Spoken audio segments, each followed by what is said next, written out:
প্রথম দিন যদি 2 রাকাত তাহাজ্জুদ পড়েন, আবার পরের দিন যখন ওই সময় চলে আসবে প্রিয় ভাই, তখন আপনি কেমন আল্লাহ তাআলার প্রেমের বাঁধনে ধীরে ধীরে বেঁধে যাবেন, আল্লাহ তাআলার প্রেমের জালে কেমন আটকে যাবেন। ওই সময় আল্লাহ তাআলা আপনাকে আবার জাগায় দিবেন, এই আমার আশিক উঠো উঠো উঠো। আমার আশিক, গতকাল যখন তুমি আমার কাছে দাঁড়াইছিলা, পৃথিবীর মধ্যে সবচেয়ে দামি মানুষ তুমি আমার কাছে ছিলা। আল্লাহ তাআলার কাছে দামি ওই ব্যক্তি যখন পৃথিবীর সব মানুষ ঘুমায়া থাকে, পৃথিবীর সব মানুষ যখন ঘুমায়া থাকে, আর কিছু মানুষ আছে তারা আল্লাহ তাআলার সকাশে দাঁড়ায়া আল্লাহ পাক রব্বুল আলামিনের সিজদার জন্য নিজেকে তৈরি করে। আল্লাহ তাআলা ফেরেশতাদের ডাক দিয়া বলে, ফেরেশতারা দেখো, পৃথিবীর সমস্ত বান্দা ঘুমায় আছে, যে বান্দা এই রাত্রিতে আমার সামনে দাঁড়ায় আছে, আমার এই বান্দা আমার কাছে পৃথিবীর সমস্ত মানুষের চেয়ে প্রিয়।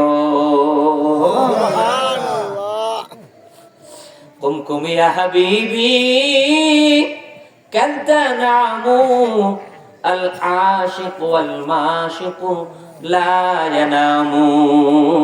কুমকুম ইয়া হাবিবি, কোন কবি আল্লাহ তাআলার এই কুদরতি জবানের কথা নকল করেছেন।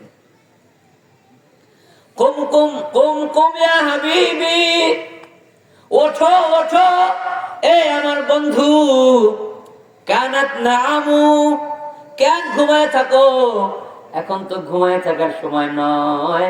আল আশিক ওয়াল মাশুক লা ইয়ানামু, দেখো না দুনিয়ার প্রেমিক প্রেমিকেরা রাত্রিতে ঘুমায় না, জেগে জেগে তারা প্রেমের কথা বলতে থাকে।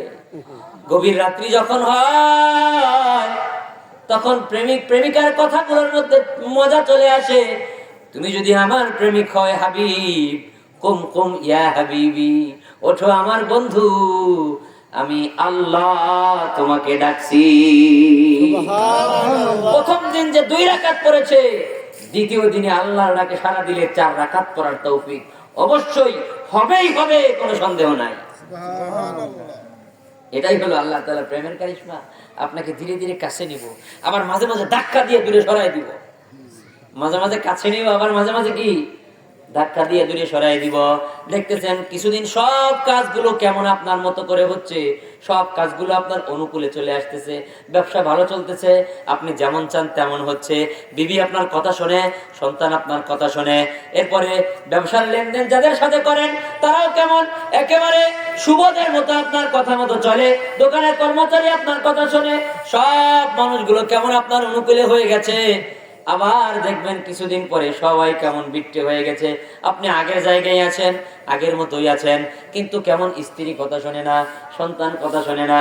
আল্লাহ বলে, অবশ্যই আমি তোমাকে পরীক্ষা করব, তুমি আমার প্রকৃত প্রেমিক না ধোঁকাবাজ প্রেমিক।